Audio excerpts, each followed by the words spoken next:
Girls used to admire him from a distance, but So you they never were used to the get one close for the to him. girls. You were the one for the girls. Anti-blue. Bruce was so studious that he thought, well, I'll wait, I'll make my run when I get back to school. The halcyon and formative years of Bruce's late adolescence and early 20s were spent at Strathallan Avenue, Northbridge. It was here where Bruce's talents in music, cricket and chemistry came to final fruition under the earnest, watchful and formidable supervision of his mother.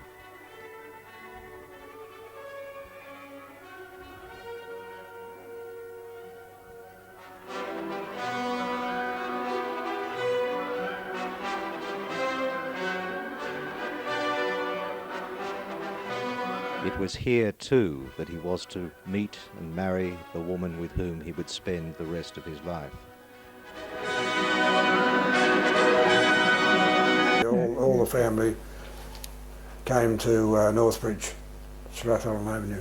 Yeah, when did you meet? And then it was after attending the church up at the top of the hill, Northbridge, was where I met the Sinclair family. Right.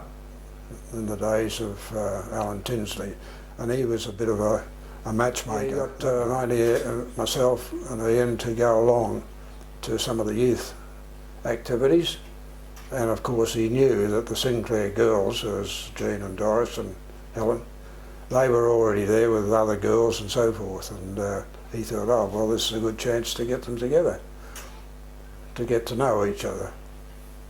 The Sinclairs came there, and this was very interesting for me because I was the intermediate superintendent in those days, and one thing led to another. And Did Bruce actually make overtures, or did Jean make overtures? We always wanted to know the answer to that. well, that was very secretive. No one knew what was going on.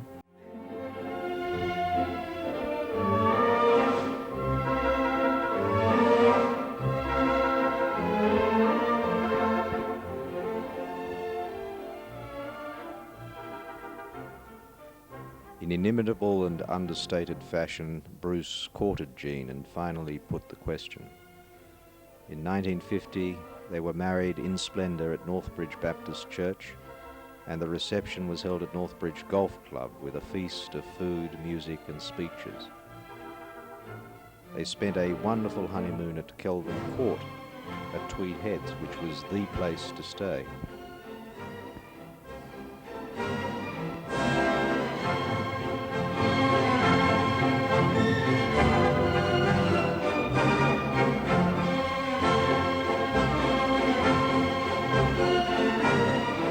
Lithgow, and I mean there weren't too many young people at our church up there.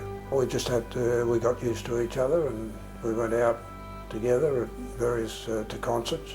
So how old were you then? 18, 17.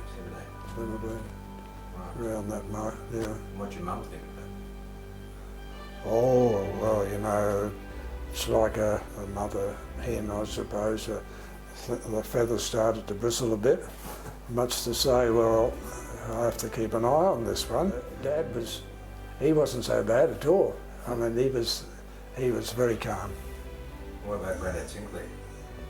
Oh, he was, well, you know what, he's a Scottish descent, or so I'm told, and he was, had the rules of his side of the affair. He stuck to those. Well, we went to church functions to start with. I mean, we visited in those days, a group would visit another fellowship, say a Methodist church house in those days, and we had some good times there.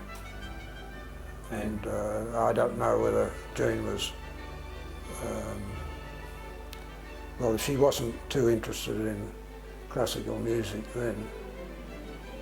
She soon became interested in classical music because it was, well, it was really good stuff in those days because you were missed out on a lot of, you know, through the war years, and overseas artists didn't come.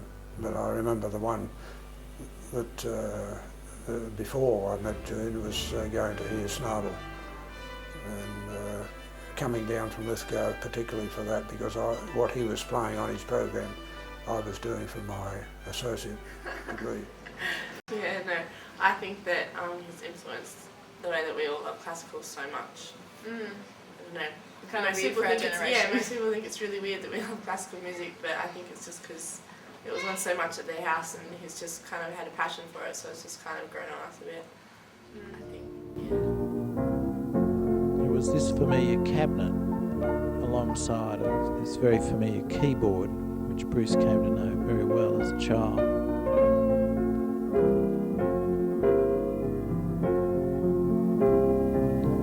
He spent many long hours practicing, playing into the wee small hours of the night.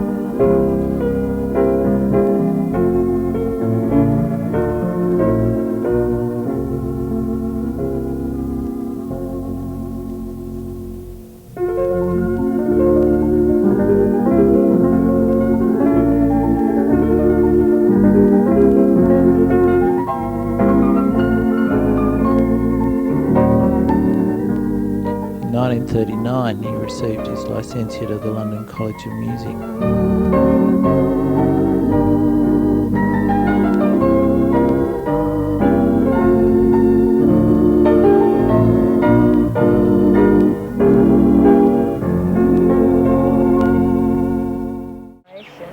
And I bought Dad the piano with it.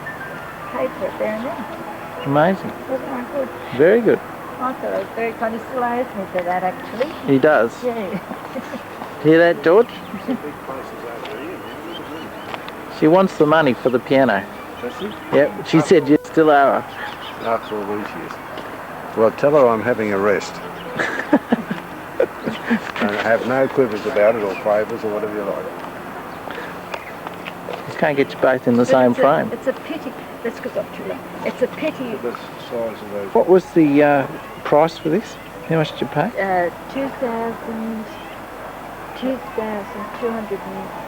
In 1959, the family moved from Grafton Avenue to Wairala Avenue, Ebbing.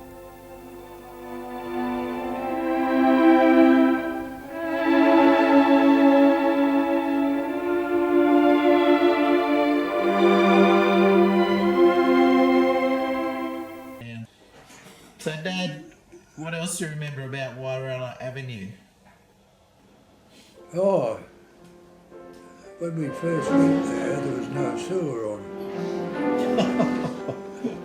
That must have been good. Yeah, oh yes, and then we got hold of a chap by the name of Jack Parker, Yeah. whose daughter actually is married to one of the Clackworthys, and they're retired in this village here now.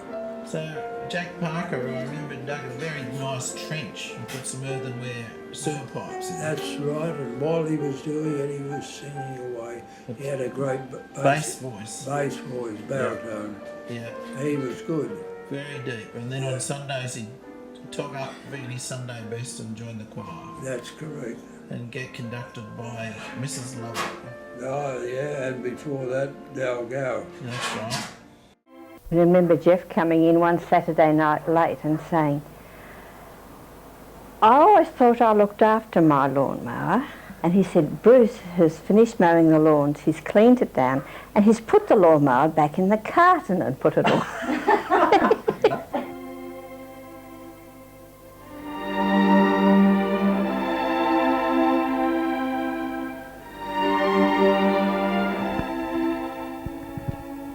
Bruce and Jean moved to a new house in Cherrybrook in 1980, and although the family had moved away from home, the house remained the scene of many happy family occasions. It's quite a privilege actually to live in this place when you retire. It's surrounds are very good. You only got to look out the window here or out on the balcony, and there's some beautiful greenery and views and so forth, and it's very quiet. You're not bothered by crowds of people going against you or walking the wrong way. So you think it was a good idea to get rid of that rock and roll band? Oh yes. It's quieted down since you got rid of it. Long time ago, yeah. Very smart. Yeah. I remember the rock and roll band that used to be at Wairala Avenue in Epping. And they used to practice up in the tin shed. All right. Oh yes. And you enjoyed that too, Oh did you? yeah, because the sound effect was very good. Very good. The reverberation off the tin shed. Yeah. Yeah. Few guitars, couple of drums. Yeah, it's hard to beat. Yeah. Never mind the neighbours. Bruce has always been, above all, a family man. He has worked hard to provide for his family, both material and moral support. And in a quiet, unobtrusive way, Bruce has been a gentle patriarch and role model, both for his children and his grandchildren.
Is this a regular weekly occurrence? No, once a month. Oh, today's the day. How lucky are we? Good to go. Have fun. Enjoy yourself. Yeah. Nothing too flash. Oh no, I can't.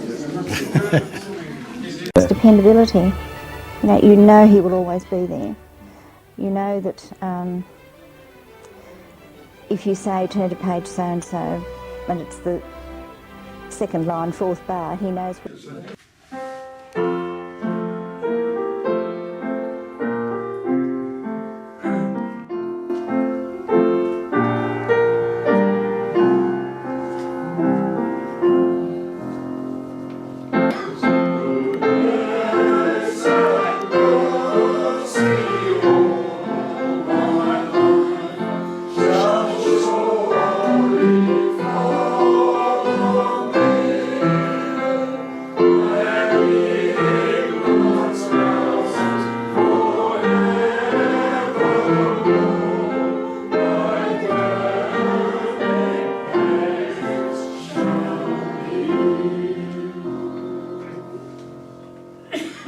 Those early days of Sunday school anniversaries when your great pianistic abilities came out and you raced up and down the keyboard, and that was quite out of keeping with your much more restrained and serious approach to the business of church.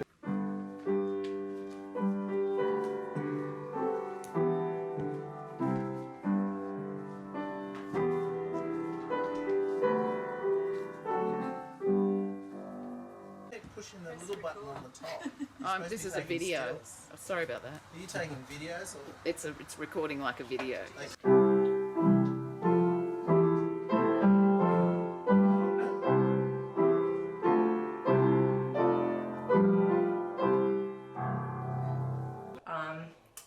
Been through a lot of different things, whether it's like family things, when I've had issues, when I've been excited. You've always been a big support, whatever I've been through. So really, really appreciate that. And it's a real shame I can't be there to celebrate with you.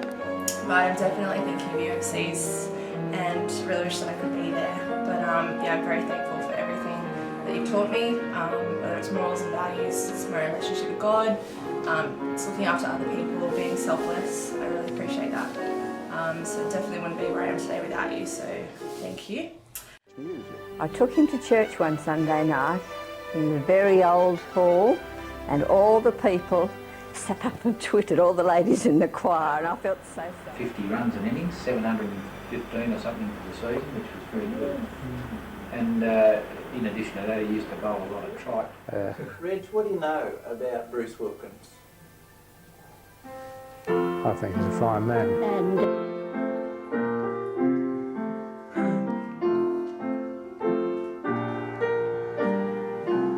But you're right. You think it might be that he's just got selective deafness. That's right. Which would be, you know, quite normal for a man. Didn't meet him. What do you think, Dad? Do you think Beethoven had selective hearing deafness? No, What about his wife? Would she have thought so? I don't know much about her. What was her name? Who did Beethoven marry? Mrs. Beethoven. That's right, Mrs. Beethoven. Frau Beethoven. That's who it was.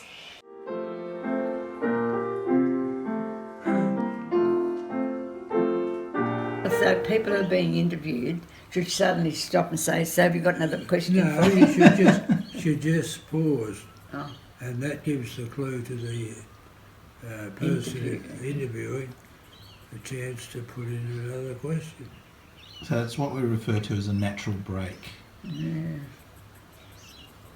And if you haven't got any further questions, I'm going to the toilet. Oh. Lunch in a minute. All my chips go brown. So, Dad, turning 90, what's it like? Oh, I don't know yet. Well, what are your preliminary thoughts? Oh, getting a bit ancient, Yeah. and always the possibility of not being able to do things that I like to do. Oh, really? Yeah. Has there been any things that you have been able to achieve with the turning of 90 or getting close to it? That I haven't been able to achieve. Yeah, anything you've grown into in the last, 10 years? Well, I've grown into the fact that I can't play the organ anymore, Yeah. nor the piano the way I like to play it, or used to play it, Okay. because of the effect on the hands, the arthritic symptoms in the fingers. Too much piano. I'll tell Isaac. It's wise to give it away. After you've had a lifetime of it. Well, look at those hands. Spectacular. Look Yeah, at well, that. that's it. There you are. They're not Arthur Rubinstein, and they're not Alfred Cortot. Not like theirs. I think you've been knitting too much. Too much knitting. No, I hand all that over